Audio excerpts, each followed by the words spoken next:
राधे दोस्तों। तो RRB NTPC का डे 39 देके प्लान आ गया हूँ 90 डेज चैलेंज वाला। उसमें पीवाईक्यू और 8 आवर का चैलेंज है। 8 आवर से कम नहीं पढ़ना है। और आज का थोड़ा-सा मैंने ऐसा मैंने लिखा हुआ है कुटो जो आपको सही है ये। Only our pillow knows the amount of emotion we hint from the world. कि आप दुखी होते हो, आपको भी कहीं न कहीं पता है अंदर से कि आप दुखी हैं, कि हाँ, आपके पास पैसे नहीं हैं, अपनी मर्ज़ी से आप घूम नहीं सकते हैं, पैसे नहीं खर्च कर सकते हैं। इसीलिए मैं बार-बार कहती हूँ, आपकी अपनी पॉकेट मनी के लिए अब आप अपने पेरेंट्स पे डिपेंड नहीं रह सकते। अब आपको खुद भी कुछ ना कुछ करना होएगा। प्रयास कर लीजिए, एक बार प्रयास कर लीजिए अपने मन से पूरा अच्छे से, ईमानदारी से, ताकि अगर तब नहीं होती है, तो उसके बाद आदमी कहते है कि अरे चलो मैंने कम से कम प्रयास तो किया।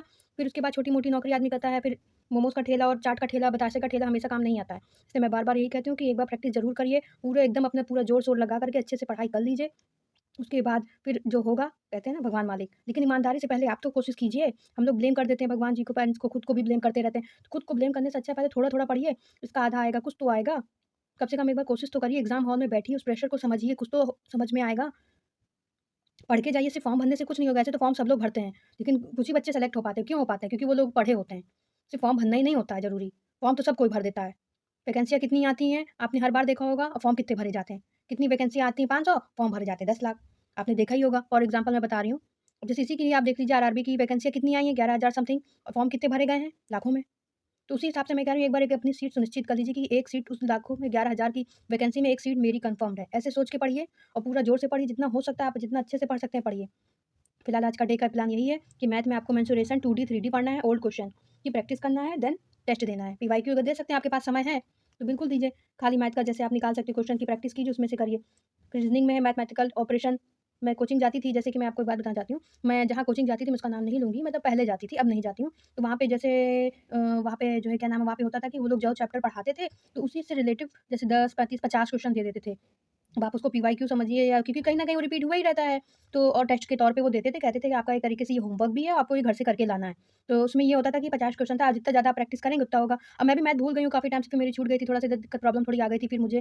फिर मैंने जितना पढ़ा था सब मैं कुछ भूल चुकी हूँ, तो मुझे फिर से रिवाइज़ करना पड़ रहा है। सबकी लाइफ़ में कुछ ना कुछ प्रॉब्लम्स होते हैं, फ्रेज़ आते हैं, तो ऐसे ही होता है। फिर मैं भी तैयारी कर रही हूँ, अब वो मैं कोचिंग नहीं जाती हूँ, मेरी बंद हो गई है वो। तो इसीलिए मैं बार-बार यही कहती हूँ कि प्रैक्टिस ज़रूर कीजिए। कुछ भी पढ़ रहे हैं, मैथ में इन सब में प्रैक्टिस माँगता है, इसमें आप रट्टा नहीं मार सकते हैं। वो हाई स्कूल का एग्ज़ाम भी होता था, पहले देखते थे लोग रट्टा मारते थे, क्वेश्चन फँस गया, इस टाइप का आ गया, बहुत रेयर केस में तब होता था। लेकिन अब देखिए, अब हर चीज़ में आ गई है, स्मार्टनेस भी आ गई है, स्मार्टनेस से आप जब तक स्टडी नहीं करेंगे, आपका भला नहीं होगा।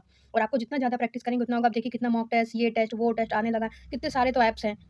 आप उनमें से आप लेके कर सकते हैं, या कितना अब तो कोचिंग में होता है, हाँ, फीस लगती है, जो दे सकते हैं भाई वो जाइए, वहाँ पे मॉक टेस्ट दीजिए अपना, आपकी स्पीड होगी।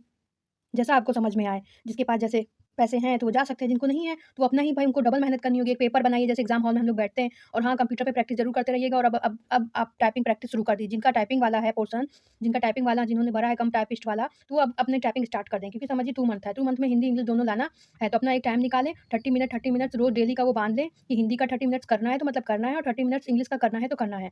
तो इस तरीके से वो मैं आज एक और नया इंक्लूड यही करना चाहूँगी, बस वो टाइपिंग ज़रूर प्रैक्टिस करते रहें, ताकि एंड टाइम में एकदम से स्टार्ट नहीं होगा। पता लगा रिटर्न आपने एग्ज़ाम क्वालीफाई कर लिया, टाइपिंग में लटक गए, क्या फ़ायदा ऐसे? तो अपनी तैयारी हमेशा पूरी रखिए, जैसा-जैसा कहा है, जिसमें जिसने जैसा फॉर्म भरा है, ग्रेजुएशन लेवल का हो या इंटर लेवल का हो, जिसका जिसका टाइपिंग वाला है पोर्शन, वो अपनी टाइपिंग की प्रैक्टिस करें। रीज़निंग में मैंने कल ही मैथमेटिकल ऑपरेशन दिया था, ओल्ड क्वेश्चन पीवाईक्यू टेस्ट करिए। और जीएस में मैंने दिया जीव विज्ञान, मैंने जीवन लिख दिया था इसलिए कट कर दिया, तो उसको माइंड मत कीजिएगा, गंदा हो गया थोड़ा।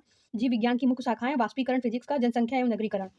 ये हमारा वो है अर्थशास्त्र का है। और लर्न चैप्टर पीछे का रिवाइज़ ज़रूर करते चलिएगा, मैं हज़ार बार कह रही हूँ, फिर नहीं तो पीछे का आप एकदम से ब्लैंक हो जाएँगे, भूल जाएँगे, तो फिर आप कहेंगे कुछ किया ही नहीं, टेस्ट देने का भी कोई फ़ायदा नहीं।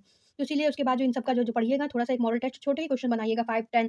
सोचिए एग्ज़ामिनर कैसे-कैसे क्या पूछ सकता है, जैसे आप किसी को पढ़ा रहे हैं, तो ऐसे अपने आप को करिए कि आप किसी को पढ़ा रहे हैं, ट्रीट कर रहे हैं। तो उसी तरीके से आप पढ़िए और पढ़ाते जाइए। फिर जीके करंट अफेयर में आपने न्यायपालिका मैंने कल ही दिया था, मुस्लिम लीग है, कृषि एवं पशुपालन है, करंट अफेयर है, और लर्न ओल्ड और पीवाईक्यू टेस्ट। ये सब टोटली मतलब यही मैं कहूँगी, जिनमें लर्न करने वाला है, उसको जब भी कुछ, जैसे मैंने आज ये टॉपिक दिया है, तो उसको पढ़ने से पहले पिछला आपने जितना भी रिवाइज़ किया है, आप एक-एक नज़र से जब देखेंगे 15 मिनट्स 10 मिनट, जितना आप जब रोज़ पढ़ते जाएँगे तो आपकी एक स्पीड बढ़ती जाएगी। तो जो आपको पिछला याद करना है, उसको रिवाइज़ करना है, तो वो एक माइंड में बनता जाएगा, तो आपको ज़्यादा समय नहीं लगेगा। जब आप रूटीनली उस चीज़ को करेंगे, आप खुद फ़र्क देखेंगे, क्योंकि कुछ चीज़ें करने से ही समझ में आएगा, मैं तो बता दूँगी, तो आपको लगेगा है, ऐसे नहीं होता है। देखिए आपकी स्पीड भी धीमी होती है, जब आप धीरे-धीरे, धीरे-धीरे लगाते जाते हैं, तभी तो वो स्पीड बढ़ती है ना। गाड़ी हो चाहे कुछ भी हो, किसी चीज़ की एकदम से स्पीड नहीं बढ़ती, धीरे-धीरे बढ़ाई जाती है।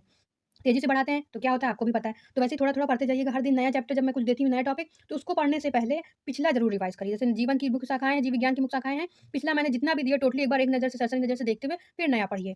तो आपको ज़्यादा समय नहीं लगेगा, थोड़ा समय लगता है। अगर आपकी रूटीन में होगा तो आपको बिल्कुल भी समय नहीं लगेगा। तो इसलिए मैं बार-बार यही कहती हूँ, करते जाइए। All the best. और मैंने टेलीग्राम का चैनल दे दिया है, और मुझे कमेंट्स में बताइएगा जिन लोगों ने अगर पीवाईक्यू किया है, तो कैसा-कैसा क्या आया है, किसका कैसा नंबर आया है, और टेलीग्राम चैनल का लिंक मैंने दे दिया है, मुझे सब्सक्राइब कीजिएगा। राधे, राधे।